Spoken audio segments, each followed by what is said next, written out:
Good afternoon, everyone, and welcome to the 10th meeting of Community and Protective Services Committee.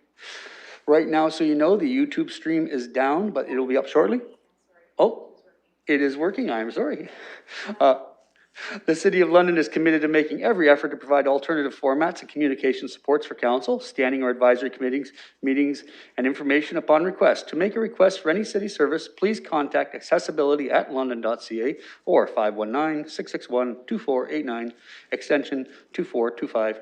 To make a specific request to this meeting, please contact cpsc@london.ca. Are there any disclosures of pecuniary interest? I can't see the screen.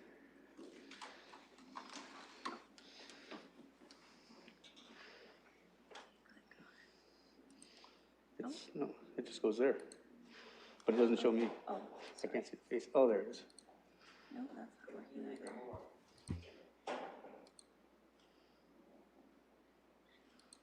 No. No. With you in a second. We're having a technical problem. Do you know how to get it on the gallery? Off the gallery? No, so he can see the picture for him on his Zoom. Oh. Like on his Zoom, he can see it. 1 second.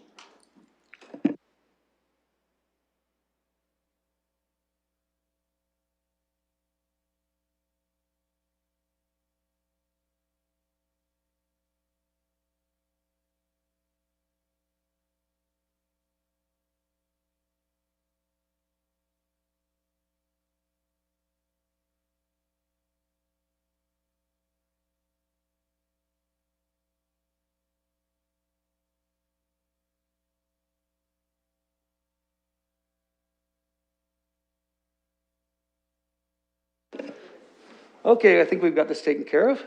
We have no disclosures of pecuniary interest, so we're moving on to the consent items. Would anyone like any consent items pulled? I know I have, the mayor would like to speak to 2.5. Is there anything else?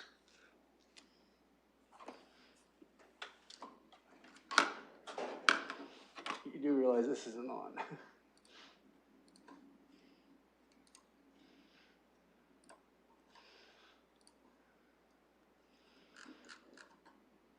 I have nothing, so I will go to the mayor for 2.5. Thank you very much, Chair. I appreciate the opportunity to speak about what I think is really tremendously positive situation that's occurring in Southwest London at the Optimist District Park. And that is that Randy and Audrey Collins of Hully Gully, to celebrate their 50th anniversary in business, are choosing to develop what will now be the 7th park that they have put in place in London over all these years. I think it's a testament, Chair, to their commitment to this community and their support of young people. And when Mr. Collins and I spoke about this issue a couple of months ago, I remember him saying to me, he said, "Ed, do me a favor. Can you please direct me to the person that can help expedite this on behalf of the kids, move this along on behalf of the kids as quickly as we can. It's something that is really important to Audrey and me, and it's something that we want to do." And Chair, while we've had many, many examples of the community reaching out, I can tell you this is one of those examples where this is community at its best, and our community members who are doing this. And I couldn't be more proud of knowing the Collins family and the commitment they make to our city. I just want to say thanks to them on behalf of all of our city council and the great cooperation we've had from staff and working with them to expedite this and moving this along in a very thoughtful and positive way. Well done, Hully Gully. Well done, Audrey and Randy Collins. And thank you very much. And I'd like to extend my anniversary wishes as well. The only one I'd like to comment on personally from the chair would be 2.4, 120 Weston Street. I have friends that live in that area, and they will be very thrilled to see that property be flattened. It's been a problem for many years. I am now looking for someone to move the consent agenda. I got first the mayor, second by Councillor Helmer. Thank you very much. All in favor? Oh, we'll have to vote.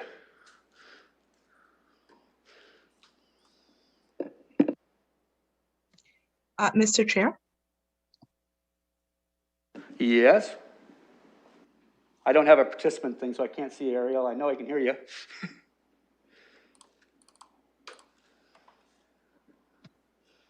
Mr. Chair, can you hear me? Yes, I can.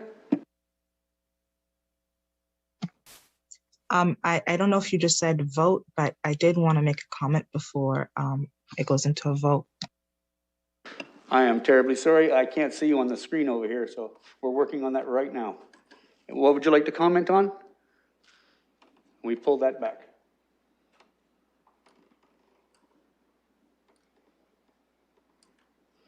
There it is. Oh, there's the hands. Okay, we're working now. Ariel, did you have a comment? I'm not sure if you can hear me, Mr. Chair. I did want to make a comment before it goes into a vote. Yes, we pulled the vote back, and yes, you can comment. We can hear you.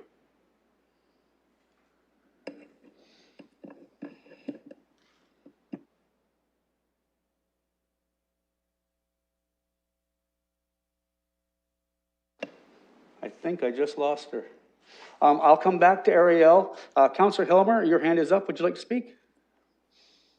Yes, thank you. I just wanted to address 2.6 and 2.7. No reason to pull them, but very supportive of all the things that are being added in through the SSRF Phase 3 funding. I think it's wonderful to see city staff really pushing as far as we can with all the money that has been made available to respond to the issues we're seeing and people experiencing homelessness and the impact of the pandemic in particular. And it's good to see the province stepping up to help us work through that. This is certainly an area where we have seen the need for increased resources, and I think these are really good ideas. They're going to help. It's not, I don't think we can ever really say it's going to be enough, but I think this is really making good use of the money that's available. And on 2.7, the London Homeless Prevention Housing Allowance Program, this is a really substantial increase in what I think is a very good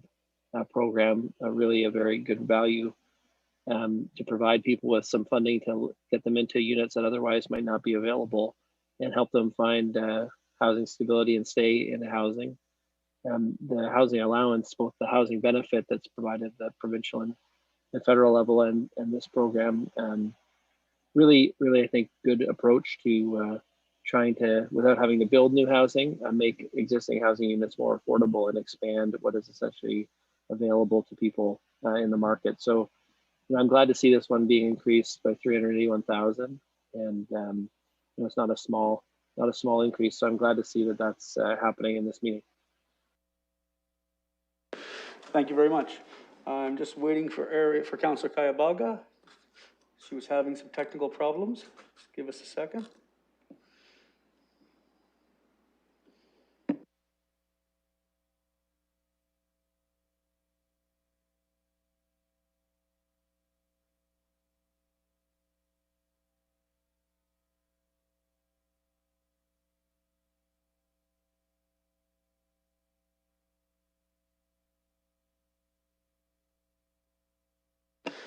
Right now, staff is checking on Ariel to see if we can get her hooked up. It's up to the committee if you wish to vote without her comments. I know she wanted to comment on this beforehand.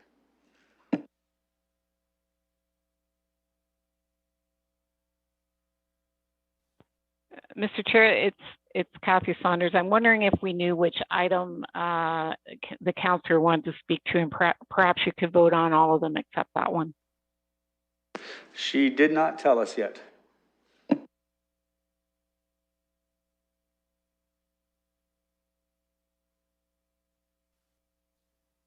I've been informed she's logging back in now, so we'll just wait another 30 seconds.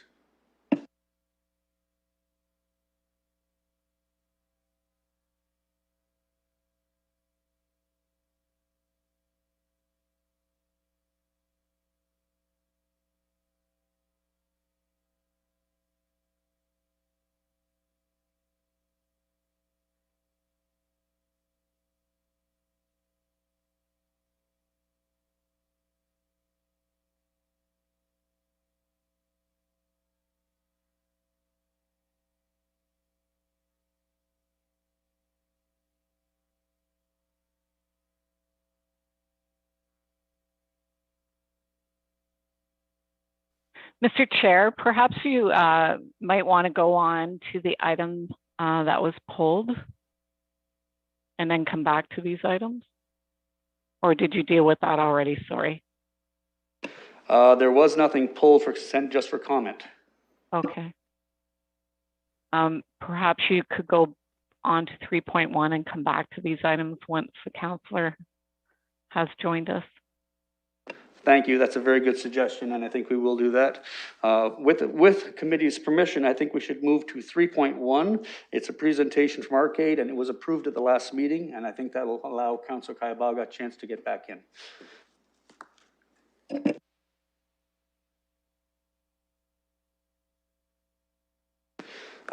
Is Ms. Campbell here? There she is. Please, Ms. Campbell, give your presentation. Hi there.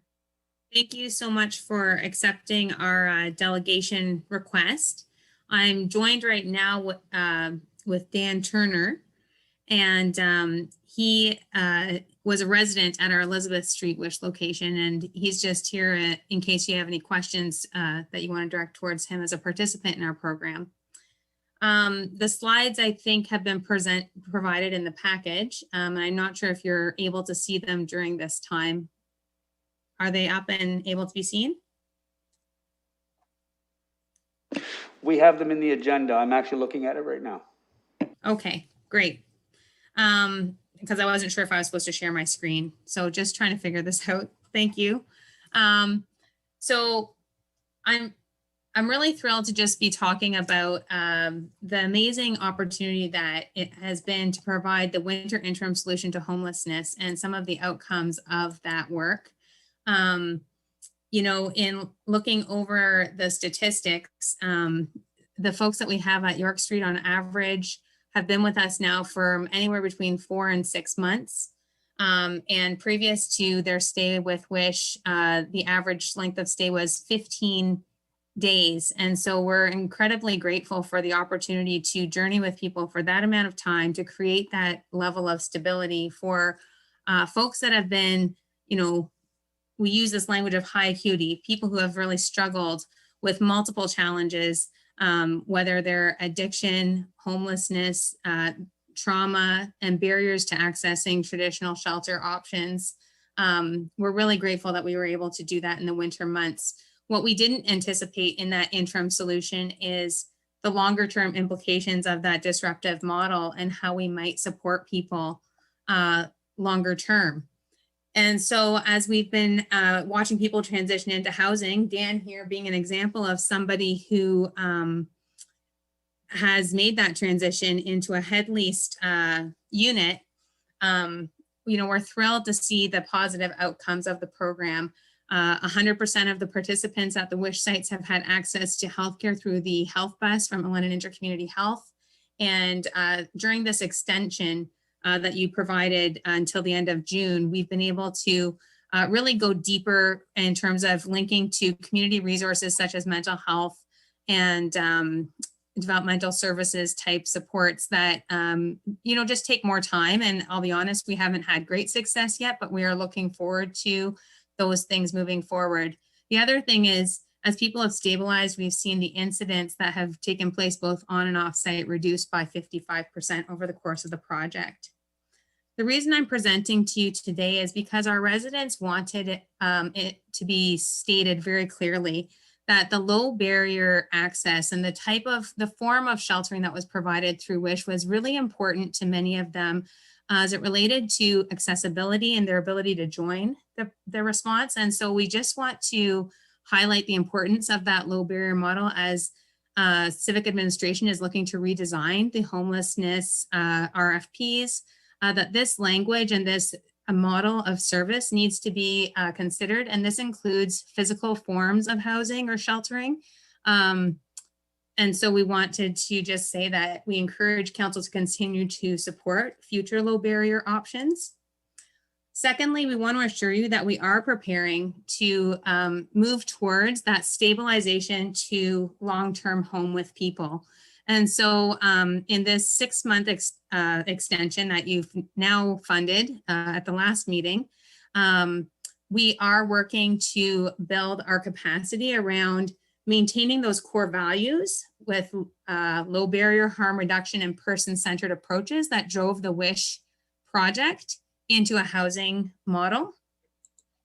And finally, we want to speak up for those who continue to be unhoused and unsheltered in our community, and simply say that as a coalition of organizations that wanted to do something in the wintertime, even in the summer when people find themselves self-sheltering, we want to ensure that we find ways of supporting those who are still outside, recognizing that there is not adequate space at this point. And so we, Arcade Mission, along with many of the partners around the table, wanted to just highlight that we do need to be thinking of how do we include those members of our community as we continue to move forward.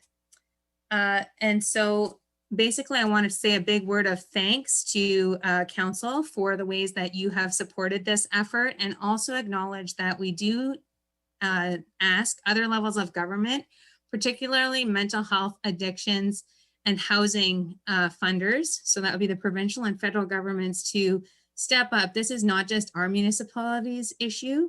These issues exist across our province, and we're grateful that here in London, we've been able to try out a made in London solution, and that has had positive outcomes.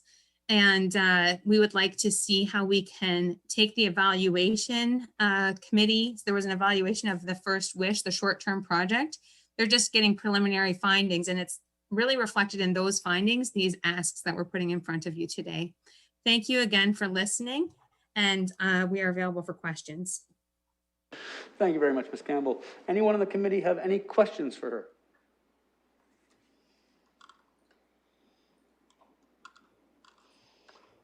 Councillor Helmer. Thank you. Just wonder if you wanted to highlight some of the differences in terms of the model that you found to be most useful from what you're hearing from participants who stayed there, things that they've really liked about the way the temporary shelters were set up, the low barrier approach. What are the really key differences, things that we need to make sure we incorporate into future responses to make sure we've got a good range of options for people, sort of no matter where they're at in their housing journey? Certainly, with your permission, I'd like to hand that to Dan Turner to answer the question. As a resident of the site, I think he can speak well to what's different from the other things he had experienced. Would that be okay? Dan? Yes. Hello, thank you for this opportunity to speak to all of you. The main differences and the main keys between the standard shelters and the low barrier is basically the simple fact that most of the people that would go to the low barrier shelter, when they go to the other shelters, they basically feel like that they've been placed back in prison, if that makes any sense to any of you.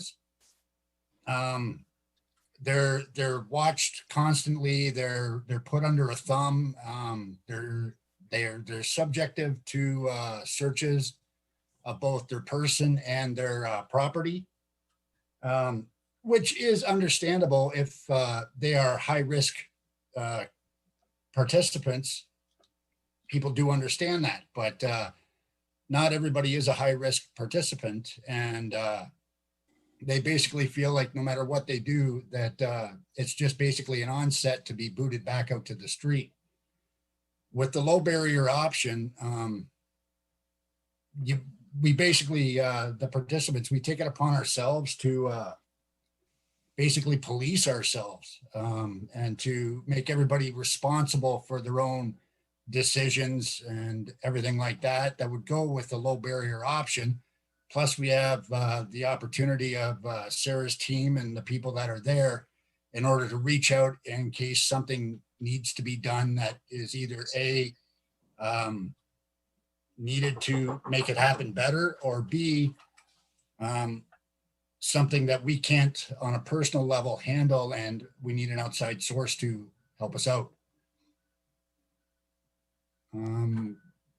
Also, with the low barrier option, people don't feel like they're constantly being judged, being looked at like they're addicts or anything like that, because not everybody who goes to the site or is using the site is a drug addict or anything like that, or does have or will have mental illness of any, well, I guess I shouldn't say will have, but that they don't have mental illness. Like I myself was one of the ones that did not have mental illness, and not what I would consider a drug habit to be an addict anyway. It was done recreational, but that's all in the past now. And ever since I got the room in the house through Sarah and being able to move forward, it's really helping me out. I'm actually working as a volunteer now,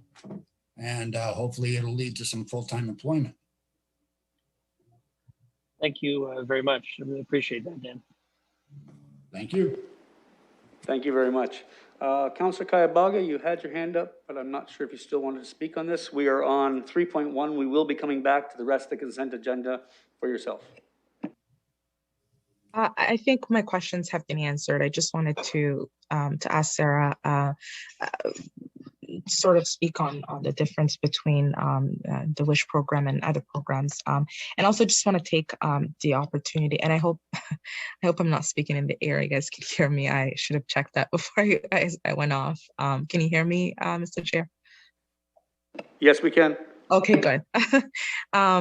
We've had sort of connection issues. I just want to thank Sarah for the report and as well as the work that they're doing. I think it's important work. What we're experiencing right now in our community and across the province, even across the country, if I can say, is very, very interesting, as a lot of people are struggling. They're struggling with mental health issues. There's a growing opioid crisis that we're also not talking about. And I think being able to have a low barrier service system that people can go to and trust and feel comfortable is one of the different ways that we can continue to be proactive in supporting our community. So I can't even imagine it being easy work. It's not easy work. So I want to thank everybody who's involved in this work. As I've been a supporter from the beginning and will continue to be a supporter, I hope the program gets the support that it needs to grow to be able to help more people, because the issue of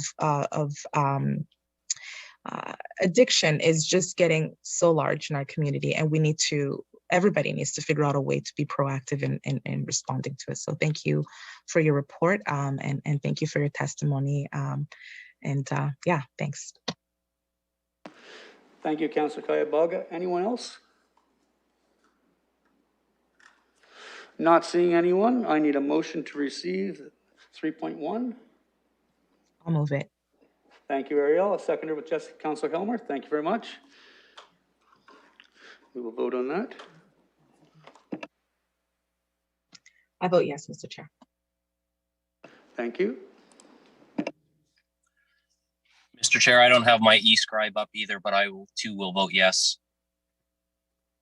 Thank you, Councillor Lewis.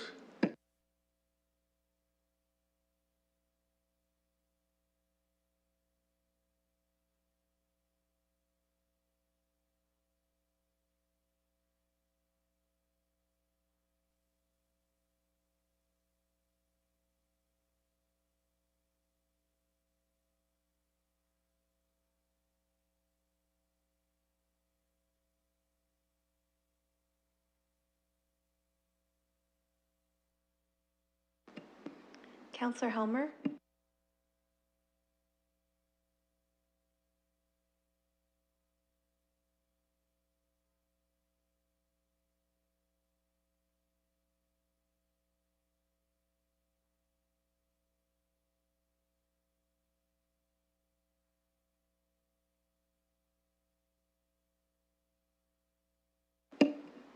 Closing the vote, the motion carries 6-0.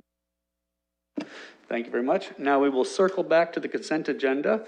Councillor Kayabaga, before we had the technical issues, you wanted to make a statement on one of them. Would you like to speak now?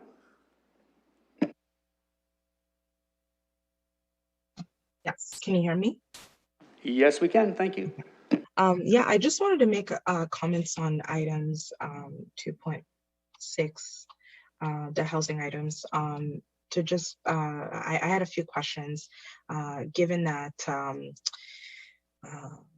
actually kind of glad that we did this in this order because we heard from the WISH program and what they're doing. I'm wondering, as we allocate this funding right now, are we still going to be receiving a report from staff to see how we can connect to grow the WISH program more? Or I'm just wondering where that's standing at. Let's check with staff. Thank you, and through the chair. We are continuing right now. Our priority is on the transition from the winter response, which has been the continuation of the York Street site and the Hamilton Road day drop-in space. It is focusing on the conclusion of those services. Civic Administration did receive the unsolicited proposal around a low barrier service.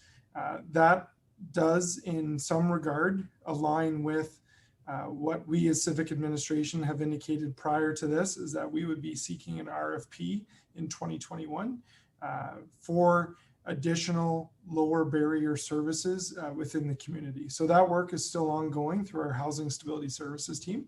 And we expect to be engaging community stakeholders within the coming weeks to begin that RFP process.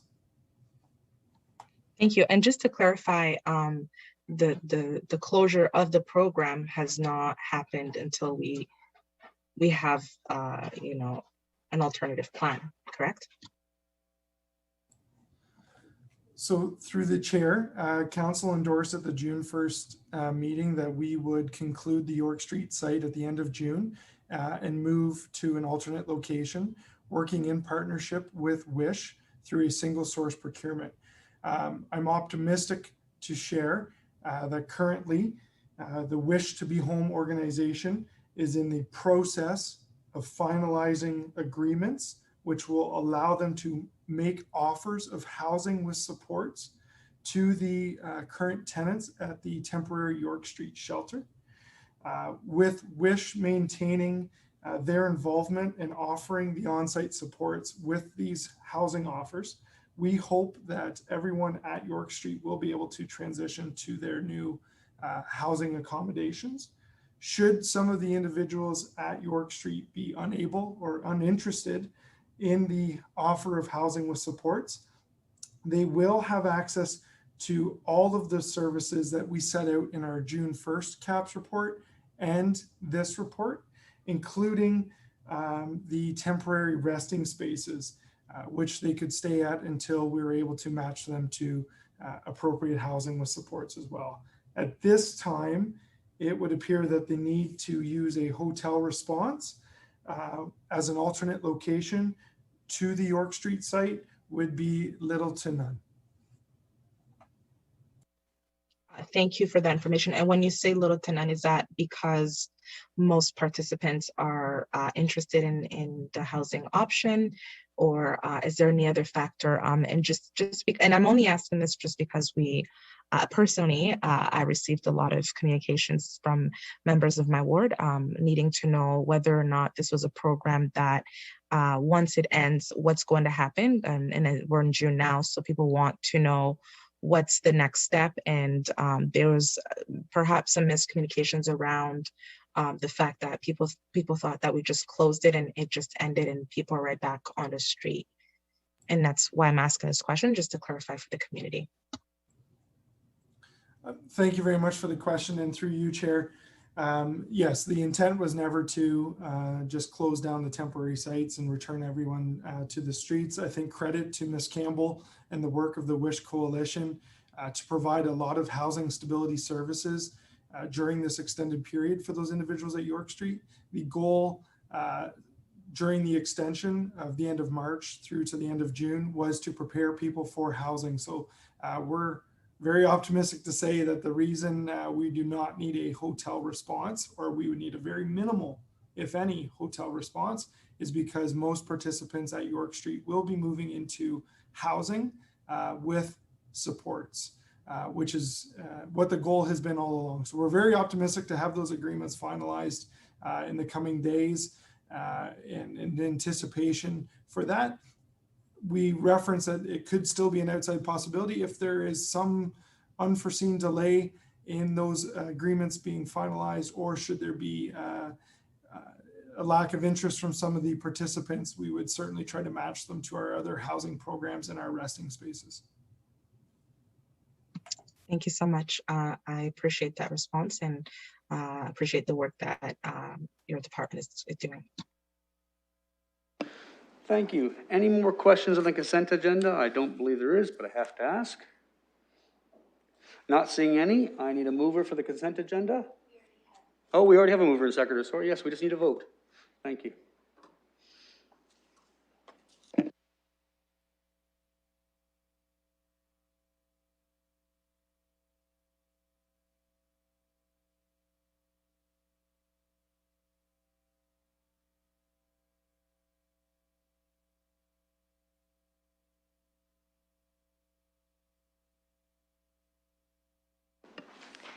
Councillor Salee and Councillor Lewis. I will verbally vote yes, Mr. Chair.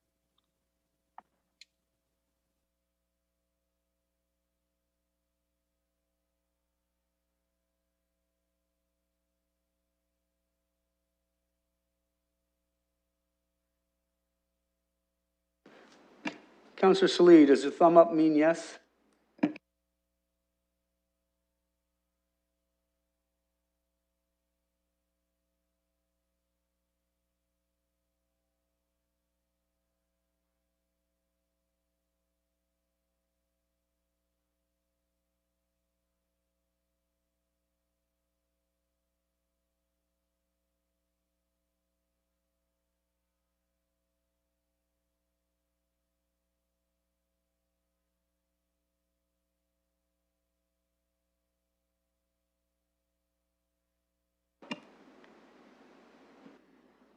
Closing the vote, the motion carries 6-0. Thank you very much. Moving on to items for direction, we have the 5th report of the Animal Welfare Advisory Committee. Someone like to make a motion?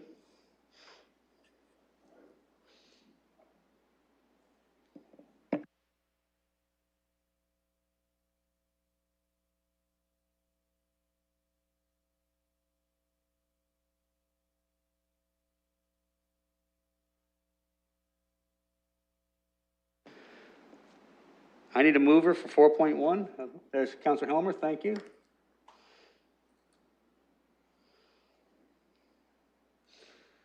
And Councillor Lewis, I believe, is a seconder. Thank you. And we're voting.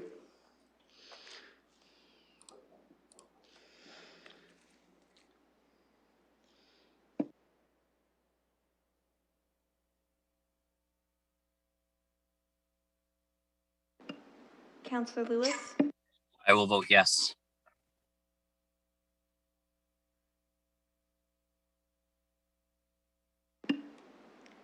Closing the vote, the motion carries 6-0. Thank you. Items for direction 4.2 is a communication from Councillors Lewis and Squire. I believe Councillor Lewis is here to speak on it.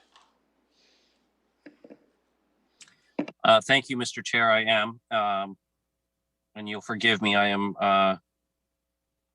logging in from the vehicle following a doctor's appointment, and I'm just having trouble getting the item open on my remote device. But I will share that this communication from Councillor Squire and I does arise from discussions that we've had with leaders in other surrounding municipalities in working with their schools and with their school boards. I've been made aware that the Thames Valley School Board trustees will be voting on a similar motion from their side at an upcoming meeting. And really the motion speaks to the importance of data sharing and planning sharing between the school board and the city, both in terms of the need for new school locations, as well as utilizing school locations that are underutilized. and are in some cases in danger of closure. So we brought this forward for committee's consideration. There have been some discussions with our municipal staff as well. And many of these things that that are in the motion are things that they are doing in communication with the school board already. But what is not happening necessarily is that information is not always coming back to us in sort of annual reports. And so that's the spirit of the motion that's there before you. I'd like to put that on the floor, and I don't know if I have a seconder or not, but we'll see if there's somebody to second that and have some discussion about it. Councilor Helmer has seconded it. Any discussion on this?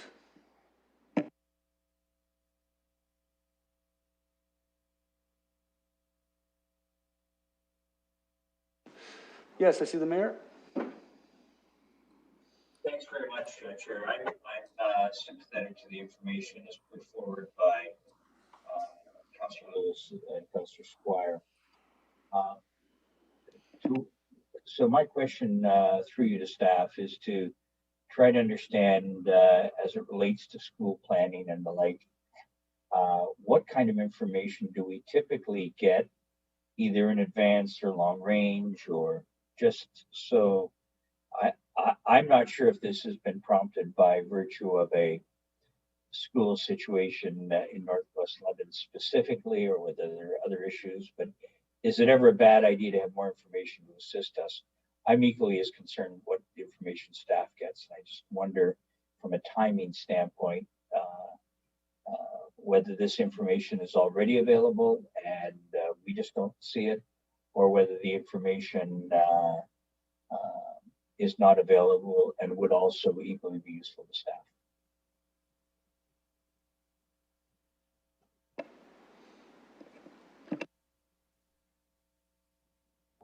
Through the chair, it's Cheryl. I can speak and answer some of those questions if you wish. So as part of the information we get is when it comes to new builds or renovations to schools, if there's a high need for a licensed childcare center in those neighborhoods, we are involved in part of the application process to the province, to the Ministry of Education. However, until such time as that's made public, it's confidential information. But once public, we can share that information. As part of an annual process, the main school boards, I know for sure the Thames Valley and the London District Catholic School Board meet with staff from planning and some staff from my area, and they provide annual updates as to their capital plans, their enrollment numbers, their plans for looking at schools as identified on those schools that are underutilized and those areas where they're new schools, as we share information on our census information about growth, et cetera. And finally, we also get information from the school boards regarding schools that are potentially going to be put up for sale, et cetera, so that we can make comment on that or be made aware of potential land. So through you, Chair, thank you, Ms. Smith. I think that's extremely helpful to hear that and to know that that kind of ongoing communication happens. It sounds like if that includes our planning folks and includes your area as it relates to childcare, and it also ties in issues around surplus schools or surplus facilities, I should say, that a lot of what the counselors are looking for, it seems to me, is covered in that meeting. It's just that we don't get it. And so what I'm trying to understand through the motion, is there a reason why, and maybe Councillor Squire might want to make or Councillor Lewis might want to make a contribution here, but are there reasons that it is not shared with council members, which is the direction of this motion? And maybe that's for planning, or perhaps Ms. Smith if she would like, but I'd like to hear from planning as well on that, please. Through the chair, I can comment on that. I think as part of the motion, civic administration, we would be happy to be directed to meet with representatives of the area boards, as there are 4 of them. And in my area, we do often meet with them about planning and future builds and renovations. However, you're correct, that information is usually shared at our level and is relied on because it's the request usually for capital goes from the schools directly to the province. So we rely on them to share the information. So if you wish, we would be happy to meet with representatives of the school boards and other stakeholders to discuss the items outlined in this communication submitted by Councillor Lewis and Councillor Squire, and report back at a future meeting of CAPS with respect to the results of those discussions and their request to share information annually. So Chair, through you, actually, if this becomes a motion, it'll be more than just a letter and a wish list. I think there will be very specific requests for direction, and if this does come to pass. So I'm going to sit back a bit to understand through Councillor Lewis's motion with Councillor Squire. If it's already there, is this what's missing, except the fact that it's missing from us? And I'd like to hear, if I can, from Councillor Lewis at the right time on this too. Thanks. Well, you're in luck. His hand is up next. Councillor Lewis. Thank you, Mr. Chair. And I did have my hand up in anticipation of being able to respond partly to the mayor's line of inquiry. I will also share that it's great to have Ms. Smith's perspective with us from her division today. Actually, the discussions I had around this with staff were with Mr. Barrett in planning. So I'm getting a slightly different perspective from Ms. Smith's view today. Certainly, one of the biggest pieces in this is that the information that is going back and forth between the board be updated to us annually. And I think a report to CAPS is exactly what one of the pieces that we're looking for here. I think it's also important to note that in this motion, there are actually 6 pieces. And one of those pieces is actually a support in principle of the resolution of the Community and School Alliance to support for our rural neighbors, the Rural and Northern Education Fund differentiator in the funding model, which is important for London in terms not only of being a good municipal partner with our surrounding communities, but in some cases creating a situation where rural students are not bussed in long distances into London schools because they're able to be accommodated more easily in their home communities. The mayor did reference the situation in Northwest London. That was before Planning Committee a couple of weeks ago, and I will share, your worship, that's actually just a happy coincidence. These discussions have been happening with Thames Centre and with Zora Township for several weeks now, and that PEC matter only highlighted the fact that sometimes it would help us to have a little more information, particularly in our ability as councillors to advocate more actively with the province on school funding and school planning, which I think we all recall from the PEC discussion. It is a scenario where there are some problems. And if we are forearmed with information, we may be able to be more effective advocates in preventing some of those situations from occurring in the future. So that's the spirit of this motion or this communication with the draft motion for a resolution in it. Certainly open to colleagues' concerns or requests, but I think this one's both a partnership one and one that allows council to play a little more informed role in terms of perhaps advocating with senior levels of government in terms of how our schools are provided for in the community. Thank you very much. Any more questions? Mr. Mayor, did you have any?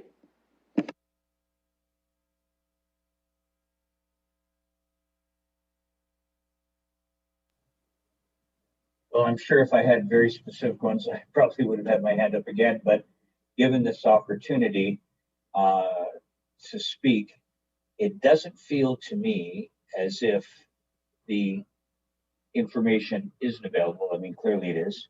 And I feel that the information that is given from the school board to our own staff is readily available. And I'm trying to think, Chair, if there are any confidential reasons why some of this information might not be shared. And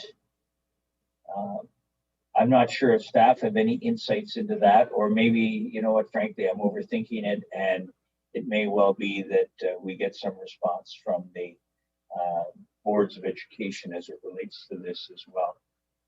But I guess I would ask you one final thing, and that is, this is clearly directed to the two primary school boards. We have private schools as well, and associations of private schools. I'm not sure if the mover and seconder were looking to see and determine if they were looking to dig as deep as trying to get into private schools as well, or whether they were satisfied that the public and separate school boards were sufficient. Maybe that'd be a question I'd ask you to the mover.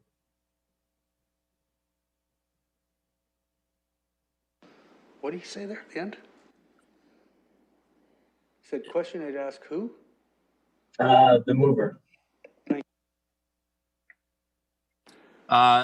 Through you, Mr. Chair, in response to the mayor, in our conversations, we're quite satisfied with it being the public and the separate board.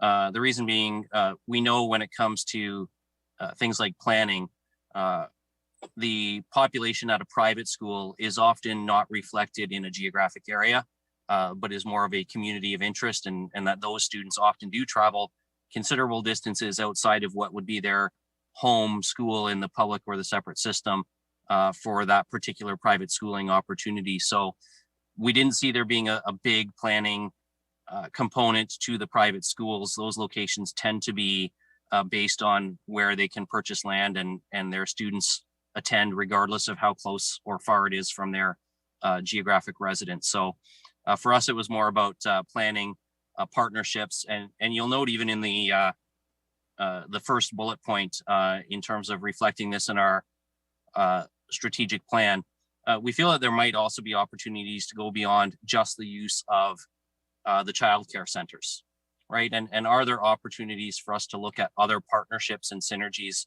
with the school board when school space is perhaps underutilized? So, you know, that would be part of an ongoing discussion as well, which is why we're really seeking this just sort of in principle today, because we know that there are pieces of this already in play that our staff are already working on. And staff have certainly indicated that to me. It's about us having an opportunity to be advocates for this and be informed as well. Ms. Livingston? Mr. Chair, I wonder if I might provide some additional information in an effort to be helpful. Please do. So I'm wondering if it would be helpful if staff provided an information report on the policies that school boards have to follow. There are a number that address and circle around this particular issue, including a policy around seeking community partnerships whenever they have surplus space. There's a longstanding protocol with respect to that, along with the pupil planning process they must follow, which includes annual meetings with all of the participating municipalities around the plans that school boards have. So perhaps civic administration could assist by providing an information report that lays out all of those policies so council has a clear picture on the roles and responsibilities of the boards and how we interact with them around those planning initiatives. I think that might be helpful to understand how we work together around the use of space and their future planning. How long would staff need to get that back? We could endeavor to do that this summer. I think I don't want to commit to next cycle, but certainly we could look to do it by September. Councillor Lewis, would you be willing to defer this for what, 3 cycles? You know, I'm willing to defer it until, sorry, as I said, I'm joining you from a parking lot after an appointment. But I'm willing to defer it for as long as staff require. I'm cognizant of the fact that they have lots on their plates still with COVID recovery and everything else. So to me, this is not a burning issue, through you, Mr. Presiding Officer. So I'm willing to defer it till staff are able to come back with that information.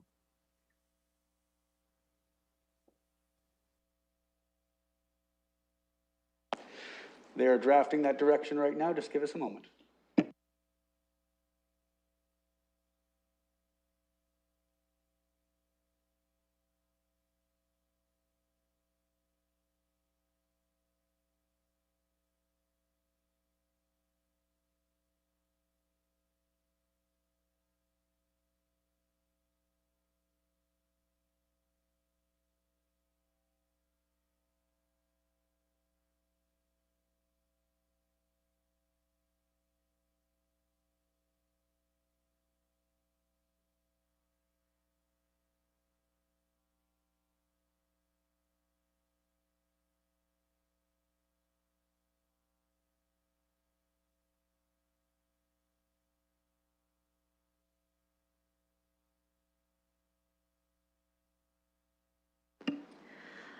So I'm just going to read the motion as I believe it was intended, that the Civic Administration be directed to provide an information report at a future meeting of the CAPS with respect to the policies that need to be followed by the local school boards.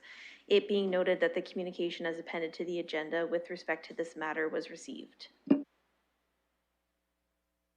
Is that okay with you, Councilor Lewis? Thank you very much. And Councilor Helmer, you're the seconder. Thank you very much.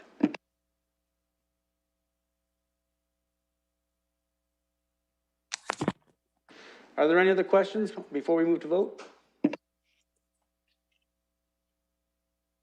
Seeing none, we will vote now. I will vote verbally yes, Mr. Chair. Thank you.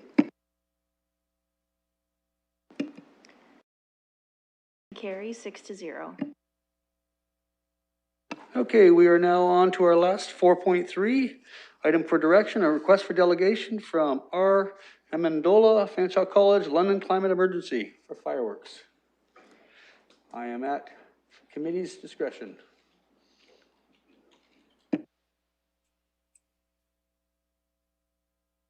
Mr. Chair, I'll move to accept the delegation.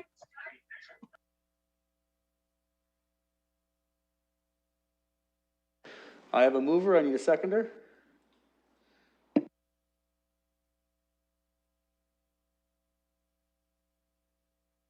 I have the mayor seconding. Thank you very much.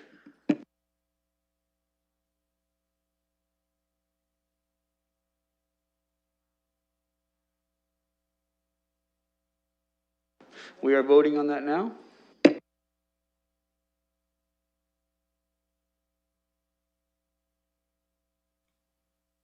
I will vote yes, Mr. Chair. Thank you.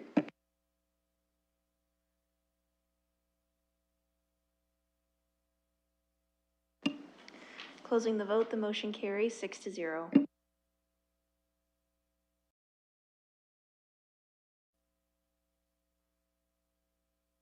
Ms. Amendola, it's your turn to speak now.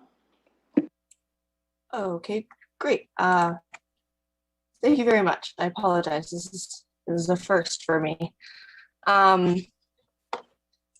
So I've never mission like this before. I had originally just contacted my local counselor from Ward 11, Ariel. Thank you, Ariel, for your support, by the way. To try and make the proposal that London set a precedent in Ontario and in Canada in general by banning fireworks. Through my research, I have learned that there are safer means, safer chemicals that can be used for fireworks at certain times, and that is one approach that has been taken. But on the grand scheme of both cost and environmental impact, considering the declaration that London and the council has made regarding the emergency of the environment, it seemed only sensible to recognize the harm that has been known for decades to be caused by fireworks shows. And a lot of the articles that I shared demonstrate that through environmental impacts, but one that I realized I failed to provide sources for was the impacts on people. A number of studies that I've been reading through while listening to the rest of the council meeting have been stating that though many of the chemicals that are part of fireworks are not considered toxic pollutants and are not generally considered harmful to people in small portions, the fact is during fireworks shows, we are exposed to really high concentrations in really small time periods. And a significant number of people who aren't part of the show and who aren't enjoying the show get exposed to those chemicals as well, just because of the winds. And so in that way, it causes a significant number of respiratory issues for a lot of people who have various different respiratory health problems. And the toxins that end up showering down on people have not been properly studied, but it is suggested that more study is needed in terms of the harm that that causes. And just to briefly summarize in terms of the sources that I shared, I realized that that I had shared other sources with Ariel in regard that I had downloaded, but I was told that those couldn't be shared in this situation because you can only view links from websites. So what I provided was very brief, didn't have the full studies, but the summary was ultimately that it's very harmful to the waterways, the airways, and many, many different animals who live around rivers. A notable fact regarding this is that 75% of Canadian geese populations live in urban areas and around waterways, and that's just geese. There are many, many animals who, if they aren't in the unfortunate situation of somehow dying from the various explosions causing heart attacks, then often they will abandon their young, or at the very least have stress that leads to later issues. And so again, considering the declaration of the climate emergency, that's not just in terms of our fossil fuel output, but as well as all the different ways that we impact the environment, it seems very clear that we need to take a step in recognizing the lack of sustainability in fireworks celebrations and the need for development for these celebrations to be much more sustainable, moving on to laser shows or drone shows or things that can honestly be recycled each year and don't have to be purchased the way that fireworks would be. So thank you for listening. I really appreciate your time. And thank you very much for coming and participating. Does anyone have any questions regarding this?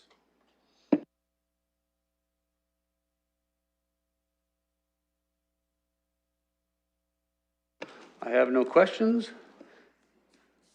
I need a motion to receive. I have the mayor as first. Oh, Councillor Morgan is here all of a sudden. Would you have a question, Councillor Morgan? I don't have a question for the delegation, but I have a question for our staff. Would you like me to do that now, Mr. Chair? Yes, please. So I will say I certainly appreciate the concerns raised by the delegate. However, from my experience, one of the things that has been more common in my particular ward is not letting off fireworks in the first place, but people not following the rules when they light them off, thus making fireworks much more prevalent than the bylaw intends. So my question for our staff is, do we have any plans to continue to educate the public, particularly with fireworks approaching in just a couple of weeks on Canada Day around the city, to ensure that people know when they're allowed to light them off, what times of day? Because I know there's certainly been some challenges in the recent fireworks allowable periods. According to the bylaw, people following those dates and frankly, the timeframes. So I would like to ask our staff that question. Let's see what they have. Through the chair, it's Cheryl Smith. I'm happy to start on this one and then turn it over to Orst if I miss anything. So to answer Deputy Mayor Morgan's question, city staff are working together to support enhanced education and enforcement in the coming weeks leading up to Canada Day this year. So according to the fireworks bylaw, residents can discharge fireworks on 2 days. They can discharge them on Thursday, July 1st, which is Canada Day, from dusk until 11 p.m. only. And then because Canada Day falls on a Thursday, the bylaw allows residents to discharge fireworks on Saturday, July 3rd, between dusk and 11 p.m. only. So we've undertaken a couple of enhanced education and enforcement processes. And what we're doing is starting June 25th, messaging is coming out of the City of London and the London Fire Department social media channels. And our communication plan also includes using the downtown billboards and boosting Facebook posts, specifically through the London Fire Department. And the communication is going to be really specific of exactly when you can discharge fireworks this Canada Day. It's going to remind people that the improper use of fireworks could result in a serious burn injuries. Of course, our safety is important. And also it's going to inform people that ignorance of this bylaw could result in fines of up to $10,000. We'll also use messaging on how to be safe, that consider your neighbors, and that you have to be 18 years and over. In addition to that, we've prepared a brochure that's going to be delivered to the vendors to hand out at the point of sale to residents, clearly stating that messaging again, when you can sell, when you can purchase, and when you can discharge fireworks, and the consequences of ignoring the bylaw and additional safety information. And in addition to the city's regular enforcement of city bylaws, city staff are planning to have proactive enforcement, particularly on the evening of Friday, July the 2nd, which is in between two of the allowable days. Thank you.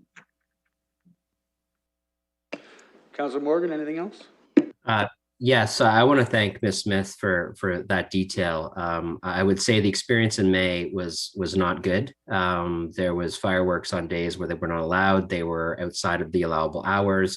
And although it sounds like committee is not to the point where they're willing to entertain the notion as outlined by our presenter today, you know, at the very least, what we can do is ensure that fireworks are discharged under the timeframes in accordance to the bylaw, because that is also causing significant issues in the community. And I would say, like I said, May was not a good experience, and there was a lot of frustration, particularly up in my ward, with people not following the rules. So I'm glad to hear about the additional measures that we're taking on the education side, and I certainly think that is a good first step to ensuring that fireworks are only set off when they're supposed to be. Thank you very much. Anyone else? Councillor Van Holst. Thank you, Mr. Chair. And I'll also thank staff for the added communication. Great to see we're making use of the billboards. And I particularly like the idea of having the flyers handed out by the vendors. The fireworks are fun. I think anybody who goes to, say, Disney World would be pretty disappointed if they didn't have a chance to see them. Those go on every night there. But I don't think people like the explosions to be a surprise. So that's why it's nice when it just happens on the days and at the times that we expect them. So I hope people will respect those, and also clean up their mess. So they do make a mess, as our presenter alluded to. And so I know I've had complaints about someone saying I have to clean up this stuff in my yard from my neighbors. So neighbors, if you're shooting these off, please volunteer to clean those up in somebody's yard if they get into there. So those are my comments. Other than it is nice to see. I looked through some of the research articles that were presented by by our delegate, and there is a move towards safer fireworks and more sustainable things. So that's what I prefer, is that we improve the technology as opposed to prohibiting people from doing things. So if we can keep if we can keep the fireworks to the days that, and the times that they're meant, I think that will be a big improvement. So, thank you. Thank you very much. Anybody else have any questions?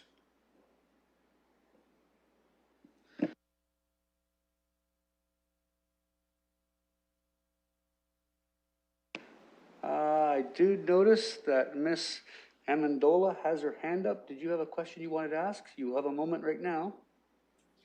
Yes, thank you. I just quickly wanted to comment on the recent. Mr. Chair, Yes. if I could suggest that the delegation has been concluded. Oh, Okay, thank you. sorry. Thank you very much. Okay, then we need a motion to receive 4.3.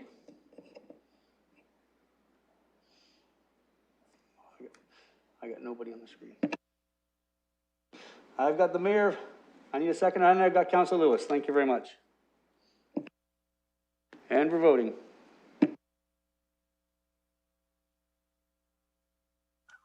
I will vote yes.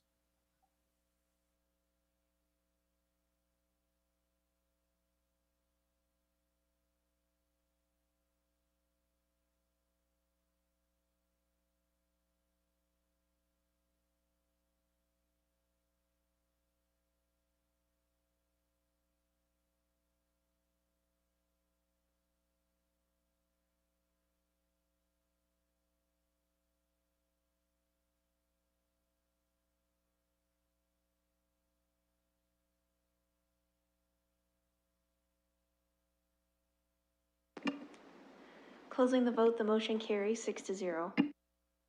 Thank you very much. We have no deferred matters. What?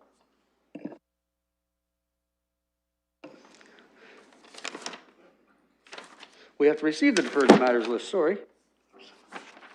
Pages are out of order here. Who would like to move the deferred matters list and a seconder? Sean Lewis and the mayor. Thank you. And we're voting.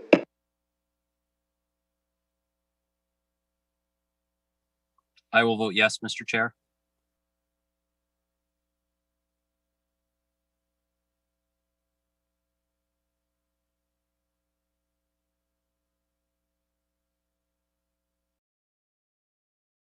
Carries 6-0. That concludes the public portion of our meeting. Now, for our confidential session, we will go in camera, and I intend to leave from there.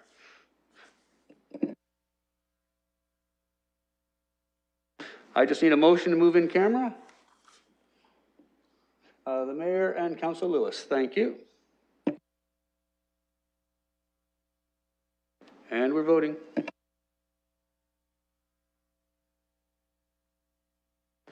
Just give us a second to set up the technology, and we will be in closed session. Thank you.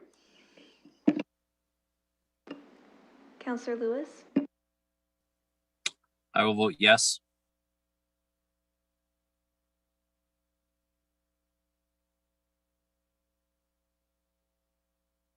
closing the vote, the motion carries 6-0.